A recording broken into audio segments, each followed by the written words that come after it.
राम देवताओं ने प्रार्थना करी, महाराज ऐसे दूसरी प्रकृति बनाओगे तो क्या होगा।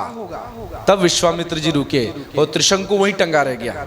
और त्रिशंकु की जो लार गिरी, उस लार से कर्मनासा नाम की नदी बनकर धरती पर बहने लगी, जो बिहार में आज भी बहती है।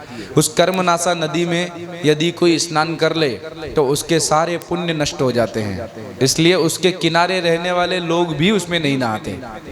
ऐसी उसको माना जाता है, अमंगलकारी माना जाता है। कर्मनाशा नाम ही उसका, कर्मनाशा, कर्म को नष्ट कर देती है, पुण्य को नष्ट कर देती है, जो त्रिशंकु की लार से निकली हुई है। सरकार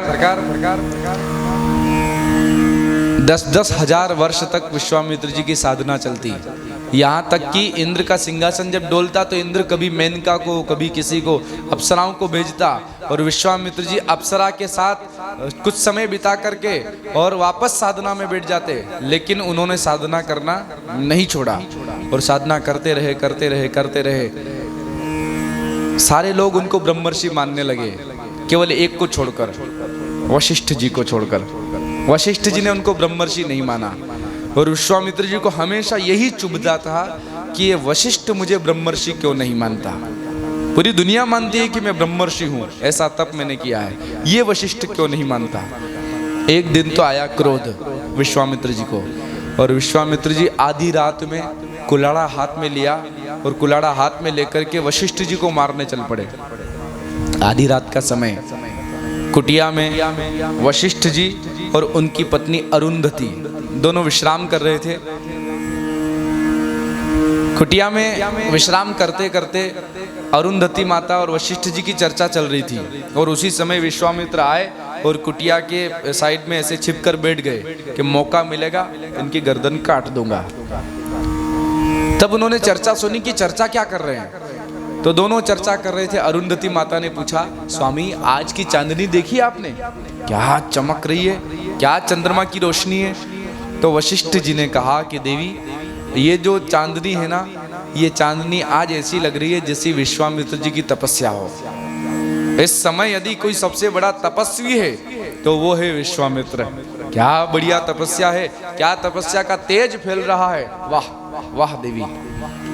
और कथा कहती है कि जब तक विश्वामित्र जी को वशिष्ठ जी ने ब्रह्मर्षि नहीं माना, तब तक विश्वामित्र जी ने वशिष्ठ जी के 100 पुत्रों को मार डाला था, 100 पुत्रों की गर्दन काट दी थी, फिर भी ब्रह्मर्षि नहीं माना। और आज 100 पुत्र जिसने मारे उसकी बड़ाई एकांत में पति पत्नी कर रहे हैं, तो सोचो वशिष्ठ जी कितने दयालु होंगे, कैसा विशाल हृदय इनका होगा। जब वशिष्ठ जी की बात विश्वामित्र जी ने सुनी, शर्म से पानी पानी हो गए।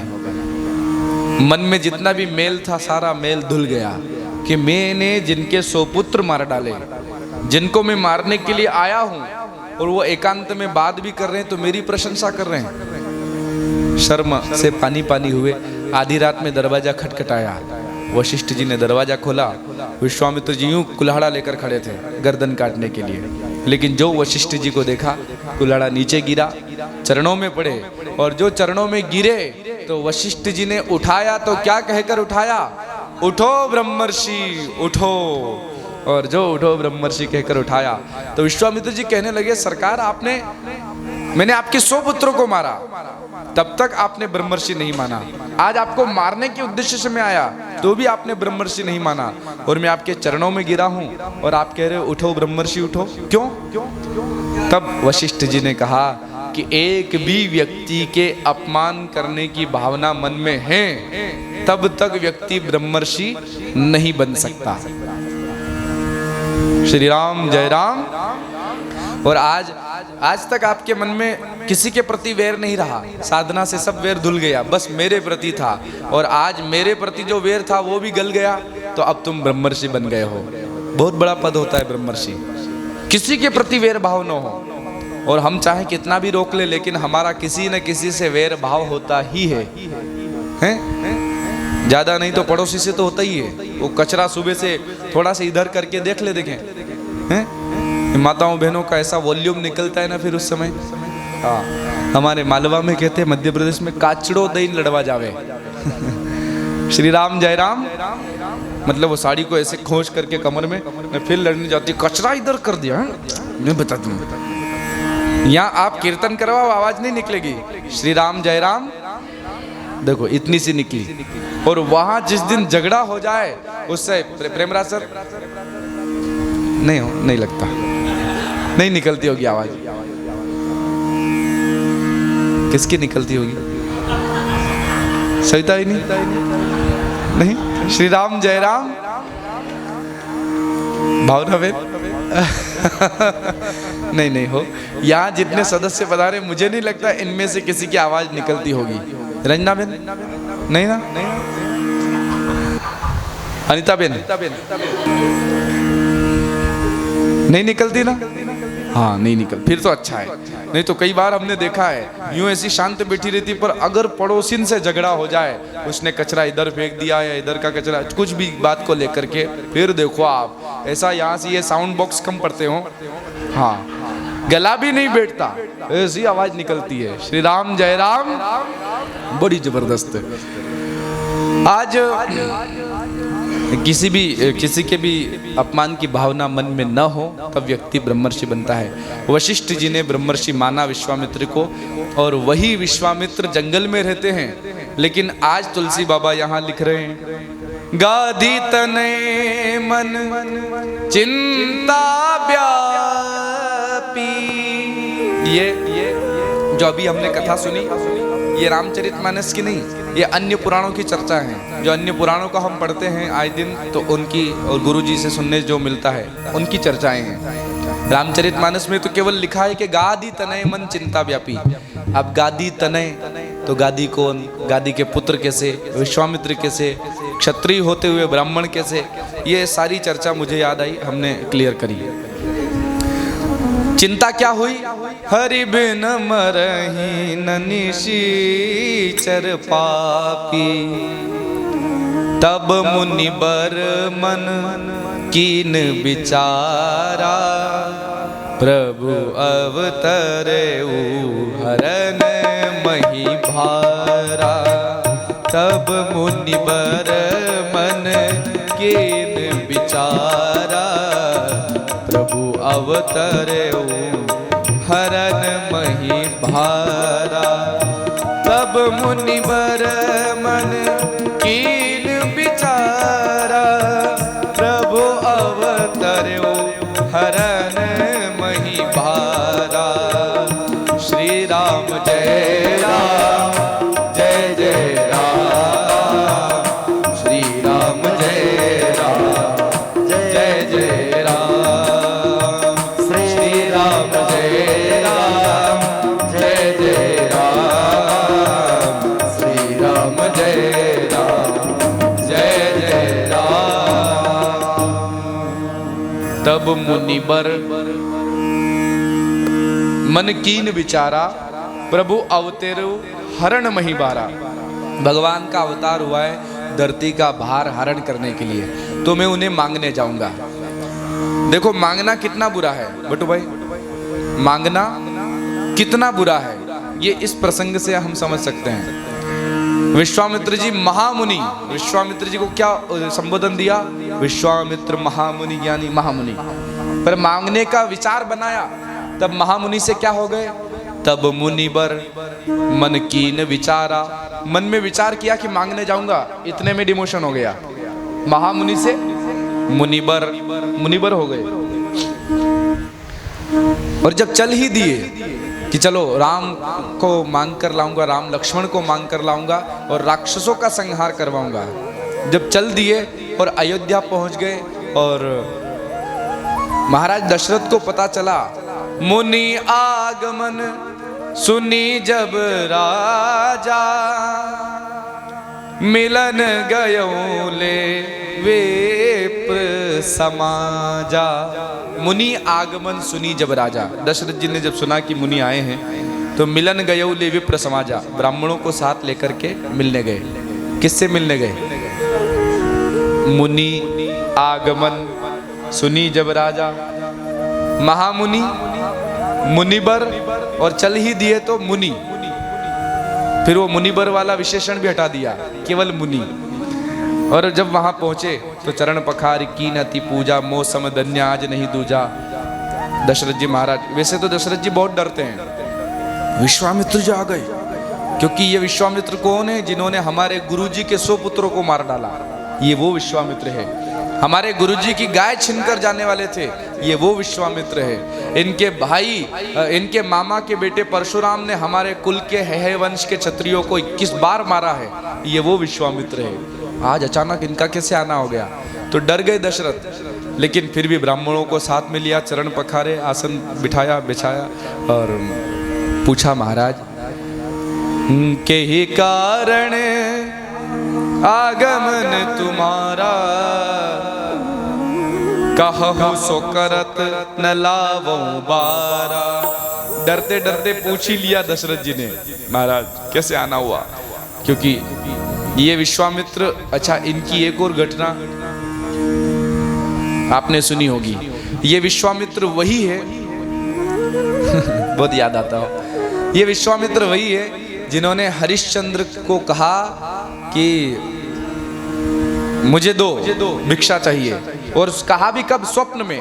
और स्वप्न में हरिश्चंद्र ने कह दिया कि महाराज आपको जो चाहिए मांगो। बोले राजकोष की चाबी दे दो, 10,000 स्वर्ण मुद्राएं दे दो। तो हरिश्चंद्र जी ने स्वप्न में कह दिया कि ठीक है, दिया। सुबह सुबह जागते ही विश्वामित्र सामने प्रकट हो गए। अरे आप तो सच में आ गए। बोले स्वप्न भी सच था कि नहीं? बोले स्वप्न तो सच भी हो सकता है, झूठ भी हो सकता है। मैंने सुना है तुम हरिश्चंद्र हो, सत्यवादी हो, सत्य का पालन करते हो। स्वप्न में तुमने मुझे राजकोष की चाबी दे दी, खजाने की चाबी दे दी, 10,000 स्वर्ण मुद्राएं देने का वादा किया, तो लाओ चाबी, लाओ 10,000 मुद्राएं। हरिश्चंद्र क्या करते? सत्यवादी। ठीक है महाराज, ये लो राजकोष की चाबी, ये खजाने की चाबी, 10,000 स्वर्ण मुद्राएं, सैनिक जाओ और राजकोष से लेकर आओ। विश्वामित्र जी ने कहा नहीं, राजकोष की चाबी दे दी तो राजकोष मेरा, अब मेरे खजाने में से तुम कैसे दे सकते हो? इसमें से नहीं, अलग से लाओ, तुम्हें जहां से लाना हो। तो बोले मैं मेरे राज्य में से किसी से मांग लेता हूं। बोले नहीं, राज्य कोष मतलब राज्य भी मेरा, कोष भी मेरा, तो अब राज्य के किसी भी व्यक्ति से तुम मांग नहीं सकते, कमा कर लाओ और दो। तो विश्वामित्र जी क्या करते? पत्नी को, तारा को और बेटे को, रोहित को साथ में लिया और चल दिए। काशी नगरी में आए और काशी में जाकर के जगह जगह पूछा कि हमें कोई नौकरी दे दो, कोई नौकर रख लो, कोई जगह पर स्थान मिल जाए। किसी ने नहीं दिया। एक स्थान पर जगह मिली, तो वो भी स्थान कौन सा? शमशान।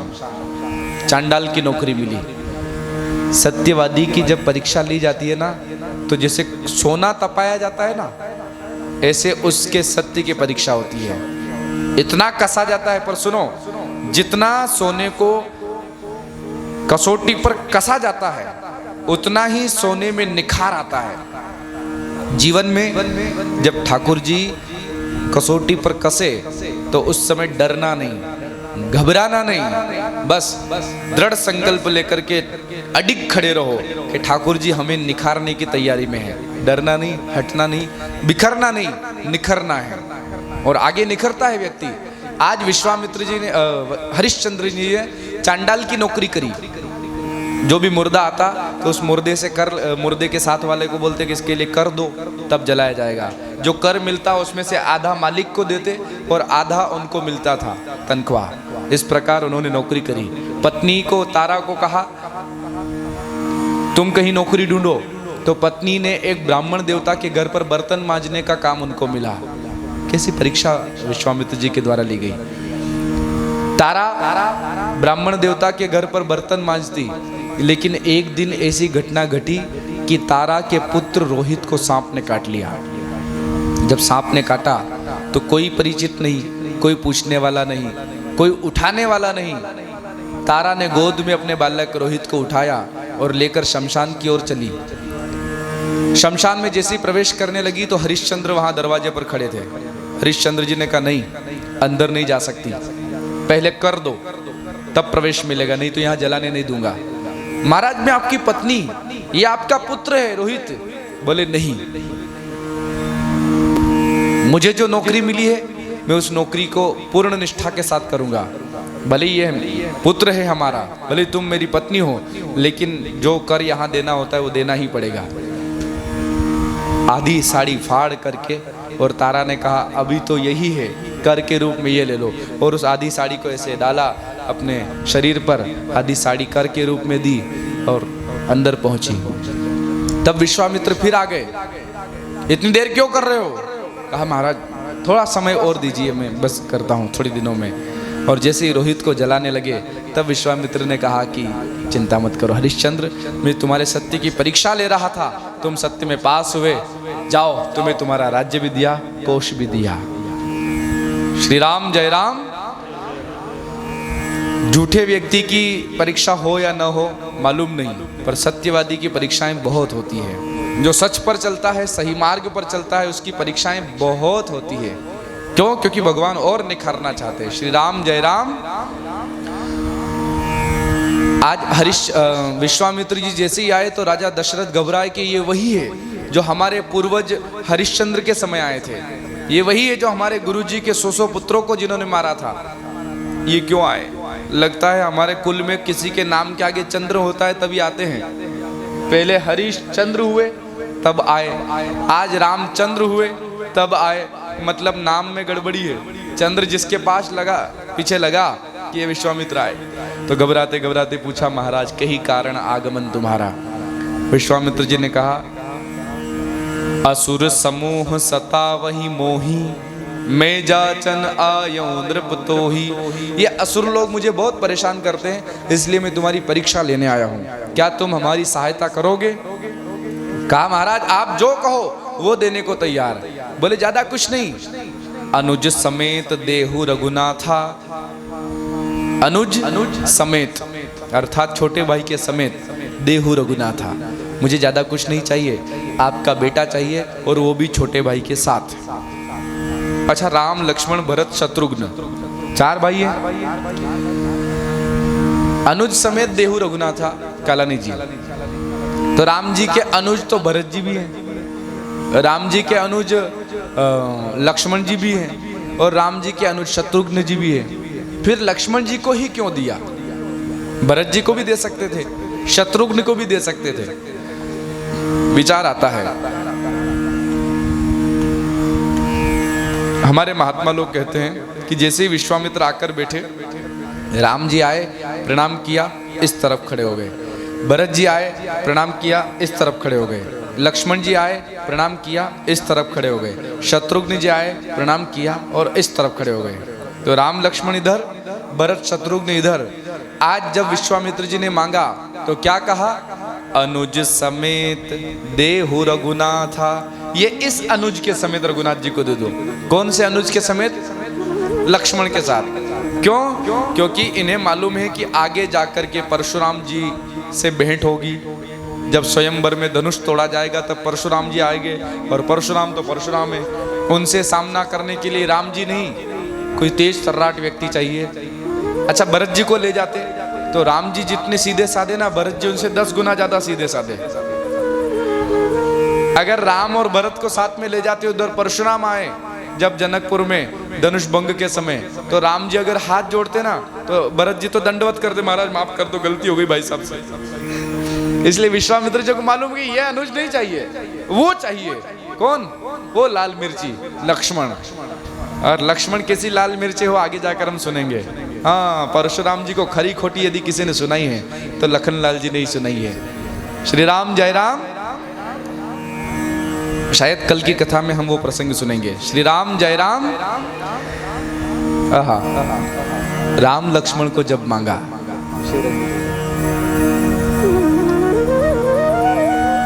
महाराज दशरथ के वृद्धावस्था के समय में बालकों का जन्म हुआ था, और जैसे ही राम और लक्ष्मण को मांगा, दशरथ जी महाराज के पैरों तले जमीन खसक गई। महाराज क्या कह रहे हो आप? राम और लक्ष्मण? हाँ, मुझे ये दोनों राजकुमार चाहिए।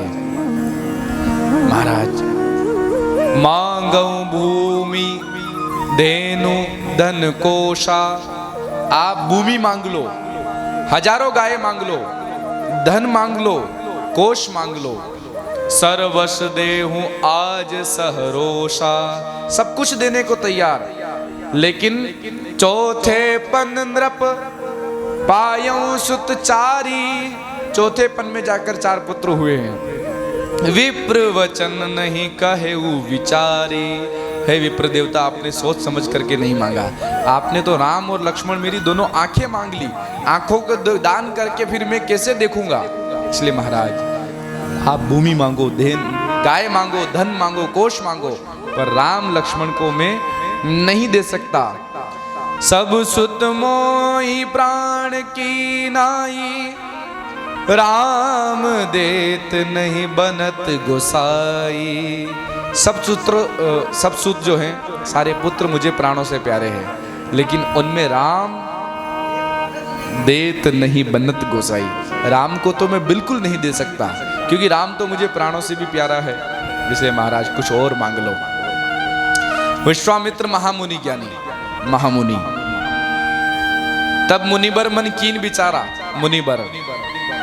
मुनि आगमन सुनी जब राजा मुनि, और जब मांग ही लिया तो तुलसी बाबा की लेखनी कहती है, विप्र वचन नहीं कहे विचारी। विप्र, महामुनि, मुनिबर, मुनि और अब विप्र। अरे पंडित जी आपने सोच समझ कर नहीं मांगा। कहाँ तो कह रहे थे अरे महामुनि, और अब कह रहे पंडित जी विप्र। आपने सोच समझ कर नहीं मांगा। विश्वामित्र जी ने कहा कि कह देते हो कि नहीं? अगर नहीं दोगे तो आप मुझे जानते ही हो हरिश्चंद्र जी का क्या हाल हुआ था, आपके गुरु जी का क्या हाल हुआ था, जानते हो कि नहीं? दशरथ जी घबराए, महाराज राम देत नहीं बनत गोसाई। गोसाई किसको कहते हैं? ये जो शनिवार के दिन शनि भगवान की मूर्ति लेकर घूमते ना, तेल डाल दो, पैसे डाल दो, इन लोगों को बोलते गोसाई लोग। तो अब क्या कह दिया तुलसी बाबा ने? राम देत नहीं बनत गोसाई। अरे गोसाई जी महाराज राम नहीं दे सकता। मतलब कितना डिमोशन हो गया। मांगना कितना बुरा है। मांगन मरण समान है। मांगना और मरना बराबर है। कभी मत मांगो, भगवान से मांगो, भगवान को मांगो, पर भगवान से मत मांगो। आज विश्वामित्र जी ने जब मांग करी तो कहा कि राम देत नहीं बनत गोसाई। विश्वामित्र जी को आया क्रोध, नहीं दोगे महाराज, नहीं दोगे? तब तक वशिष्ठ जी आ गए। अरे दशरथ जी क्या कर रहे हो? अभी सब मामला गड़बड़ हो जाएगा, पूरा राज्य नष्ट कर देंगे। और समझाया। तब वशिष्ठ बहुविधि समझावा, बहुत प्रकार से समझाया। तब न चाहते हुए दशरथ जी ने कहा ठीक है महाराज, क्या करें, ले जाओ। और राम लक्ष्मण को लेकर के विश्वामित्र जी चले। और जैसे ही चले माताएं भी रो रही है, दशरथ जी भी रो रहे हैं, लेकिन राम और लक्ष्मण, अब राम जी को तो जो लीला करनी है, जिसके लिए आए हैं, उन्हें कोई दुख नहीं है, वो तो चल पड़े। उन्हें मालूम है कि आगे जाकर मुझे क्या क्या काम करना है। और जैसे ही आगे गए तो एक स्थान आया, उस स्थान को दिखाकर विश्वामित्र जी ने कहा, राम यहाँ से हमारे आश्रम जाने के 2 रास्ते हैं। एक रास्ता सीधा और एक से घूम के जाता है, किस रास्ते से चले? तो राम जी ने कहा कि दोनों रास्तों में क्या अंतर? बोले सीधा जो रास्ता है उसमें एक ताड़का नाम की राक्षसी रहती है, लोगों को खाती है। अगर इस रास्ते से हम गए तो हमें खा जाएगी, और इस रास्ते से गए तो कोई समस्या नहीं, आराम से जाएंगे, कोई ब्रेकर नहीं, बाईपास। राम जी ने कहा चिंता मत करो गुरुजी, आप हो तो सही, इस रास्ते से चलते हैं। विश्वामित्र जी ने कहा मैं हूं तो फिर तुम्हें क्यों मांग कर लाया? रक्षा के लिए तो तुम्हें मांग कर लाया, और तुम कह रहे हो कि आप हो गुरुजी तो क्या चिंता। बोले गुरुजी चलो तो सही। और जैसे ही आगे गए, ताड़का ने आवाज सुनी, किसी के चरणों की आवाज आ रही है, तो ताड़का दौड़ कर आई। चले जात मुनि दीन देखाई, सुनी ताड़का क्रोध करी धाई। और जो ताड़का क्रोध करके दौड़ी भगवान को खाने के लिए, भगवान ने एक ही बाण प्राण हर लीना, एक ही बाण प्राण हर लीना। दीन जानते ही निज पद दीना, दीन जानते ही निज पद दीना। श्री राम जय राम जय जय राम, श्री राम जय जय राम। एक ही बाण प्राण बाण हर लीना। एक बाण भगवान ने, यही ताड़का दौड़ी, भगवान ने तरकस से बाण निकाला, चलाया और बाण जाकर ताड़का को लगा। दीन जानते ही निज पद दीना, उसे निज पद दे दिया। कौन थी ताड़का? राक्षसी। लेकिन राक्षसी को भी निज पद दीना अर्थात अपना वैकुंठ दे दिया। ऐसो को उदार जगमाही, जो राक्षसों को भी वैकुंठ दे दे। तो हम तो फिर भी राक्षस नहीं है। श्री राम जय राम। हम तो फिर भी मनुष्य हैं और मनुष्यों में भी उनके भक्त हैं, उनकी तीर्थ यात्रा करते हैं, उनकी कथा सुनते हैं। तो बिल्कुल निश्चिंत रहो, ठाकुर जी की गोद, ठाकुर जी का वैकुंठ अवश्य मिलेगा। विमान अवश्य आएगा। दिल में तू श्याम नाम की जरा ज्योति जला के देख, आएगा आएगा आएगा मेरा सांवरा, दिल से बुला के देख।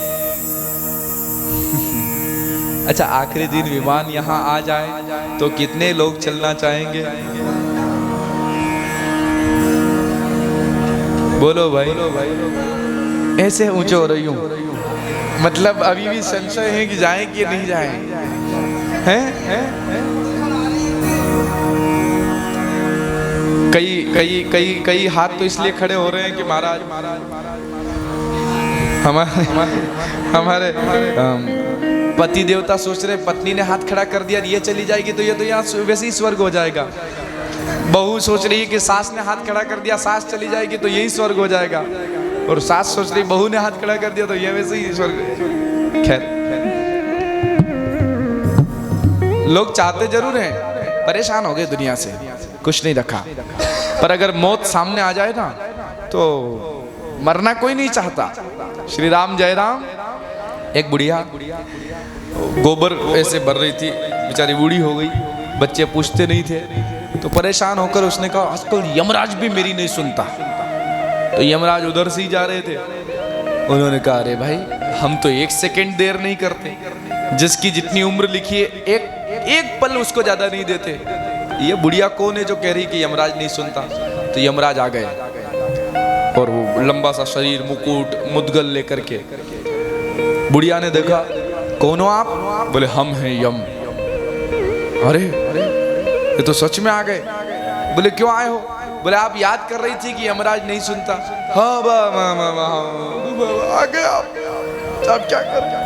तो बुढ़िया ने कहा महाराज वो इसलिए याद कर रही थी कि ये गोबर ज्यादा भर लिया, वजन ज्यादा हो गया, तो नेक हाथ लगवाए दो, उचवाए दो, मैं गोबर की हेल लेकर घर जाऊं। श्री राम जय राम। तो यमराज ने माथा पटका कि हे राम।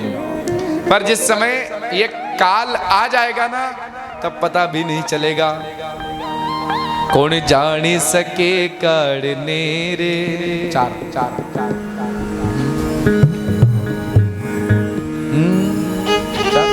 कौन जान सके